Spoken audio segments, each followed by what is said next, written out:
UC Davis, the 2011 Women's Big West Cross Country Champions. Coach, talk about it, your first championship, not your first champion, but your first championship.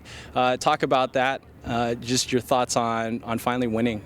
Yeah, finally, indeed. It's one that, in the program, even before my arrival, on the coaching front, athletes, and then, with alum, this has been one that's been a long time coming and kind of a long-term project, and it's just, in that sense, it's a weight lifted in terms of coming and executing and running as close to as planned as possible, and it's nice to have one in pocket, kind of get that feeling, and we talked this week about just coming out, sort of owning our race plan, and then not getting too excited, and so I think we did that well enough today, and this season has been a story of each race getting a little bit closer to exactly the way we want to run things. So let me ask you, how did you want to run this race? How did you approach this one? What did you tell your team last night coming into the championship?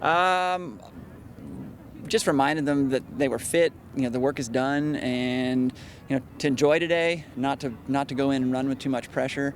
But then strategically, we wanted to get to the front, wanted to try and put people up there, if not to control the pace, at least to be alert, aware. Did that. Katie Fry, a freshman, got a little excited and led the first 800. But we talked about having all of our scores in the top 15, and that would give us a good shot, and we were able to do that. So in that sense, that's we take away sort of plan, mission accomplished, I guess, in that sense. I mentioned earlier this is not your first Big West champion. Sarah Sumter came in second this year. She was 2009 women's champion. Had some issues last year, but comes back strong. How important has she been to her return? How important has that been for your team?